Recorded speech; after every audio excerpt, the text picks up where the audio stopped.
This is the Henry's Child Podcast. Am I crazy? Or am I just raving? Is this thing on?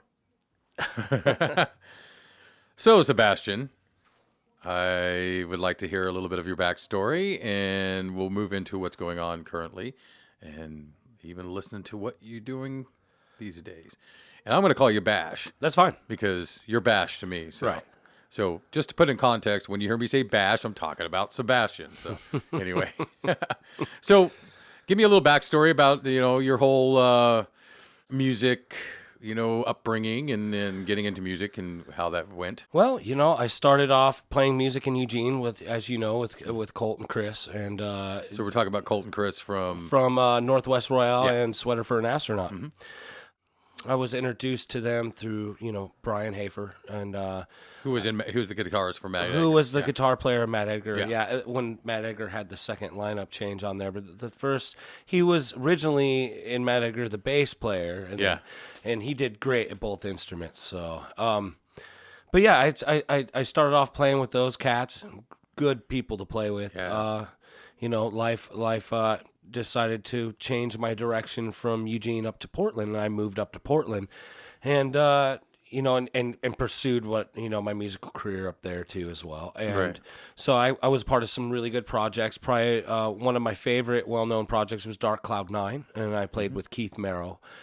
He was on guitar, and we played a lot in Portland and entered some contests, did some shows, and got some radio play on KUFO and stuff. And we had a really good couple years there, and then that came to an end. And then I met James Weaver, who I'm currently jamming with now with guitar in the band Othrys, and we've been playing for almost 10 years now. I met him. We had when I met him, I was like, I know you from somewhere. And he was like, I know you from somewhere. It was like we already knew each other. Right. It was so meant to be. We decided to start this band called Our Own Blood. And, we had a couple different lineup changes through some time. We, wrote a bunch of music and played a bunch of shows. And then, we ended up deciding to kind of disband that project because we'd had some lineup changes and got some new members. And we created Othrys. It was James and I, and our bassist at the time, his name is Corey Johnson, and Sean Johnson on drums. And he used to be in a band called Mind Stain at the time in Portland. Good little lineup there. And we've been Othrys ever since. We've had a couple. What year was this? This was about 2010, 2011. Okay. So it's a little bit ago. Yeah. And and now, I mean, we've had a couple different lineup changes with bass players and drummers, and right now we have Luke Martin from Eugene, Oregon. He's been in a lot of local bands. Yeah, Luke plays. A really good bassist and a really good guy he too. is. Like one of the most sweethearts. Absolutely. He's just a big sweetheart. So, and we got very fortunate to have him join, and then you got this ginger bastard on drums, right? Right. Well, see, that's the thing. We ended up, our other drummer parted ways with us, and we had a couple shows that we still had an obligation to fill. And our bassist, Luke, lives with Toby and said, hey, my roommate, he plays drums. He's in a lot of projects around town. And he said that he wouldn't mind learning the songs that we need to learn to fill these shows in. And we were like, well, let's do this. We decided to have a practice with him, and we went out there and brought all the gear out, and we're like, all right, we're going to lay down these songs, and let's see how, you can pick it up. Most drummers, you go in there, and you're going to spend, your 2 hours working on one song. Right. And this guy started just picking them right up, just picking them up. We're laying out, okay, let's try this song, and here's a fourth song, and he's just picking them up and getting the gist of the changes,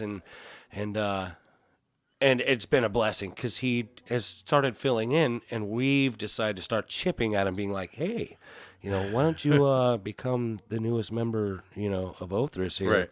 You're a magnificent drummer. We all get along with you. You're great. But guy's a busy guy and he's got a lot on his plate right now. So we're still chipping away at that. So we definitely, it's been a mad respect, for him to jump in and fill in for us the last 6 months. Yeah. So, yeah, he's one hell of a guy. He is. Well, we can contest to that. Right, because he plays with you guys. I mean, the guy's a beast. He's a serious, genuine beast on those drums. So, love it. So, if we can get him eventually, Toby, I know you're listening. It's funny, too, because I saw his name a million times. And, Right. he was from a different era than us. The Grinch era. Yeah, he was in Grinch and all those bands. I didn't know him. Everybody go on Facebook and he had like 27 mutual friends. It's like, who the fuck is this guy? It's like you got we got 27 mutual friends. I don't know who the fuck you are. Right. That's weird. It's like half the people I know this guy. How come I don't know who he is? It's like because we had become a little bit isolated. Me and Tom, and when Andy wasn't playing with us, we kind of went off and did the Attack Ships on Fire thing.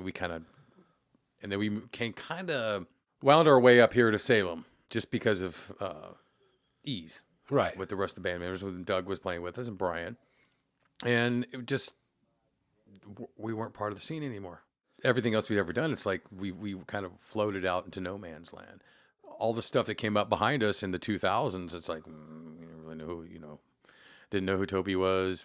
And funny enough, First Sleep, our band with, we're 7 Second Circle now, our other band, but we actually played with Grinch at the Hawthorne. Oh, so kind of a weird, coincidental, right, small world thing, totally. But yeah, Toby's one hell of a guy, one hell of a drummer. Yeah. I'm glad he's with you guys. I think he's got some talent there. Oh, absolutely. Shine that on in what I've heard so far today. Oh yeah, yeah, we're happy. Yeah. So what are you currently doing as far with Othrys? Right now we're wrapping up our album right now, which is. Which feels fantastic because we've been working on it for so long, and to be wrapping it up now and finally being towards the end of having a final finished product after spending so much time and there was times where we're just like feeling like it's never gonna get done, right? And sometimes it just felt like it was just and so we're wrapping that up, and it's just gonna be an EP for now. We're just throwing out 6-7 songs right now, so. We're about to release that right here this summer, probably in the next couple months, get that mixed and mastered, finished up, and then we're going to release that, and we're working on some new merch right now. Good. And we're, just settling down and starting to already write new music. And so we've been coming over to my house in the studio and sitting together and already starting to work out new music because we just want to keep going, keep writing. Sure. We don't want to play the same old songs all the time. So. No, who wants to do that? Right. Well, they're fun after a while, but yeah. Well, if there's a perk to being not a big band or being famous to the point where like everybody wants to hear your top songs, it's that you can pretty much do whatever the hell you want. Right. Right. You can try new material out on people. We did it all. We would come out and play songs, and Andy didn't even have any lyrics. He would just make shit up as we went. Oh yeah, so, the ad libbing. I've done it. I've been there. I have done it. We've wrote a song and like. And decided we're going to play this at the show. Right. What are you going to do? And I'm like, I'm going to sing it. Do you have anything written? No, but I'll make this work. I can do this. Don't you think the Foo Fighters would like that freedom? Oh, you know it. They had that freedom at one point in time, but that's a perk that we don't consider a perk. Right. But it is a perk. Yep. The freedom to do whatever the hell we want. So. Yeah. Which is a great thing. Oh yeah. Yep. So you got the new album coming out, where you can have an EP come out here in the next few months. Right. You got the Ginger Show coming up at the Paris Theater. Yes, on April 25th, Wednesday at the Paris Theater. We're going to be direct support for Ginger. We're playing with Von Doom and Venercy from Salem. Really? Very, very talented band. Von Doom, another very talented local band from Portland. Yeah. Yeah, it's going to be awesome. It's $13 in advance, $15 at door. It's all ages with a full bar with ID. It's at the Paris, which I've heard has been remodeled a bit and added some really neat, swanky stuff inside. So I'm actually rather excited. And Ginger, they're really making a name for themselves. Their front woman, amazing. Oh yeah, heavy band. And, it's always. An honor and a privilege to see a woman belt it like that. Oh, yeah. Especially in metal. Oh, absolutely. Yeah. She screams better than a lot of men I've heard try, man. So. And I think they're from Turkey or someplace, or Armenia. Or, crazy. We had this little moment that happened a few weeks ago. probably been about a month now, but Toby wanted us to hear Ginger. So he showed us some videos. I'm like, yeah, they're really good.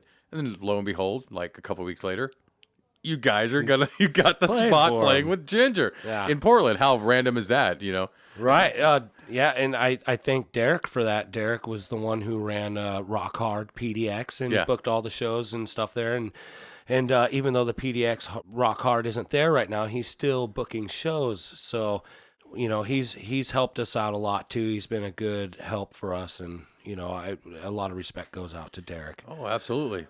I mean, that's the thing that at our level, when you're a local band, the grassroots side of things is so important. It is. It absolutely is. I mean, we always talk about DIY in a kind of a punk sense, but there's no difference.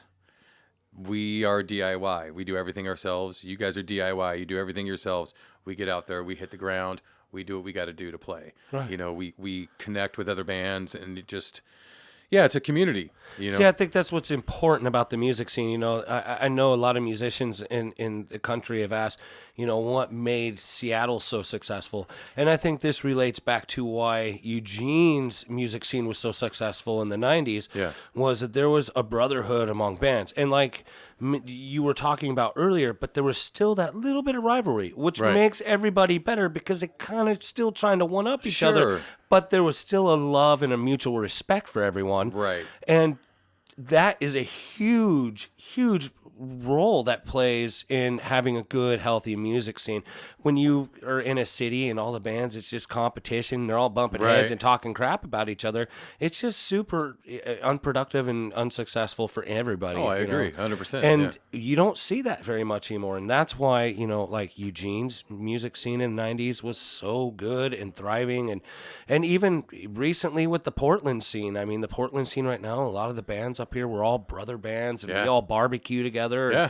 And, we'll hit up bars and celebrate each other's birthdays and, and call each other, hey, we got an opening slot on this bill. You want to join? Sure, let's do it. Brother bands unite. You know?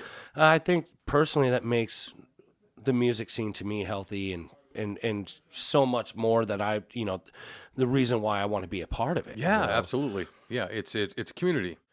So we had a chance to come up and see you guys on New Year's Eve. Right.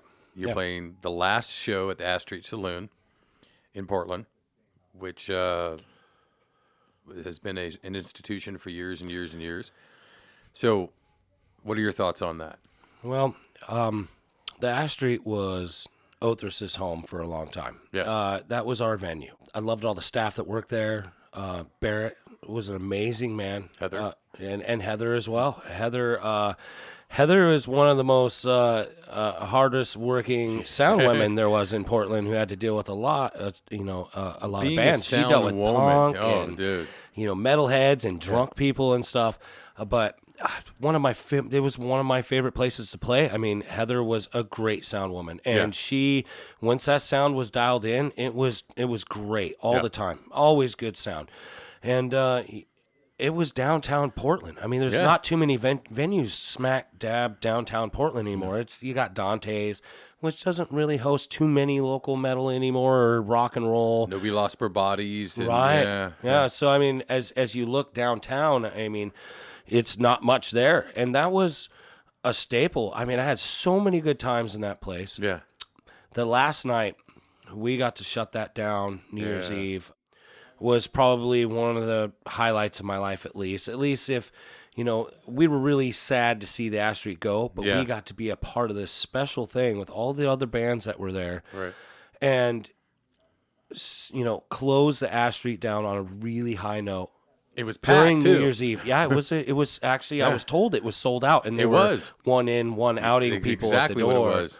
So, and there was a lot of good bands. You had Bewitcher and what was that? They called Vio or Vio or I mean, it was a massive lineup of different types of genres of metal, and it was an amazing night. And I was really, really sad to see it go. We've been playing there for years. Yeah. We've had amazing times there. I've made amazing friends there, and I really think Portland lost a music staple there. And sure, I mean, venues come and go. They do. Right. They always come and go. I've seen them the whole 20 years of my life. They come, they go, Right. just like bands. I mean, Yep. and there will be another venue to take its place. And, Sure. And after that, it's gone. Another venue will take its place. But Ash Street, much like the Satyricon, will always be in my heart. You know? Oh, of It's course, one of yeah. those Portland staple, iconic. I mean, how long was the Ash Street there? 24 years, I Yeah, think? dude. Yeah, totally. I mean, between the Ash Street and the Satyricon, it was like, that's what I think of as a rock club. Right. You know, right. It doesn't have a lot to do with what we're talking about, but it does. John Henry's in Eugene. The original Yes. John Henry's was that way, Original John Henry's. which was like Eugene's Satyricon. So Tom and myself and Jared took a trip. We spoke about this in an earlier podcast to Texas. We went to Austin. We were thinking about moving the band there at one point in time. And it was funny because they close in Austin's a great city and a very music city. And they close off the streets during the weekend so everybody can kind of bar hop and go from club to club. And it's just packed. Right. And there's just bands playing in every club. And I felt completely out of place. We went from club to club and it was all different. It didn't feel right to me. Then we finally found a club we walked into and it was like, I feel like at home. It was like a Satyricon, John Henry's type place. I don't know if it's a Northwest thing. I don't know what it is, but all of a sudden it just felt like this is where we need to be. This is the club that we need to spend some time in. And I miss that, you know, and I miss that kind of just, you know, everything feels like it's by the seat of the pants. Right, It's, by you the know, seat of the pants. It's dark. It's a little dirty. John Henry's having buckets out, you know, because the roof leaks. And they have buckets out capturing water, you know, while the band's playing. You know, it's like, come on, you know, Right. they're not out there to make money. There's more than that going on here. There's you know? a lot more with venues like that, and they're so supportive of the local music and the local And that's scene. how the Ash Street felt. You know, it just felt very, we love music. Mm-hmm. You know, this is why we're here. This isn't, you know, there's no other reason. This is why we exist. And you know? that's exactly it. That's exactly it. And I'm sure if you were to talk to Barrett, it'd be the same thing about that. He ran that place because he loved the music Yeah. and the passion for it. Yeah. And it's sad. Yeah. It's sad that it's gone. It is sad You know? it is gone. I do agree with that big time. And there will be another good place that'll come about. You know, I'm hoping, you know, maybe the Paris Theater is going to take its place right Could now. be. They're starting to host a lot more local metal, and including bands from Eugene and bands from Salem. And I think it's fantastic. I hope they step to the plate and take over that, you know, that little void that was Oh, I left hope behind. so. I mean, that's what they were back in the day a little bit. They tried, but there was a little bit more of competition, you know, going on. But we played the Paris in 96, you know. Oh, a long time ago. Yeah. And it was interesting. Great location. You know? Right. Great location, you know, between everything and everything else, you know, with the Burnside Bridge. But no, it'll happen. And hopefully it doesn't become too gentrified, because we've seen a shift in Portland. We've seen a shift in Eugene. And hopefully, you know, it doesn't lose that character that it had in the past, you know, with being a place to help and, you know, foster, you know, the music scene and the arts.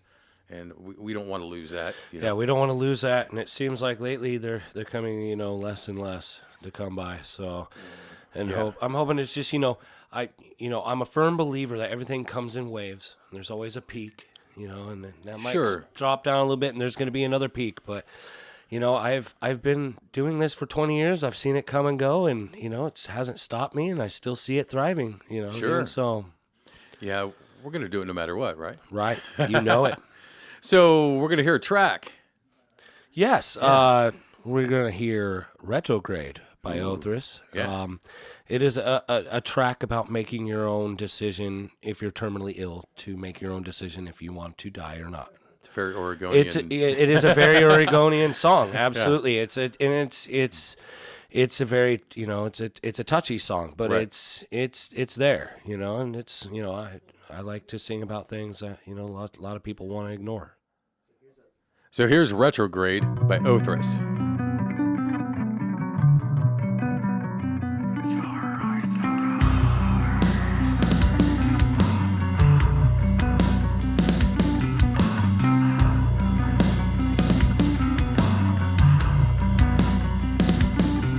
Too late. Little time for accusations. Can't wait.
Well, thanks, Bash. Well, thank you very much. Yeah. It's a pleasure.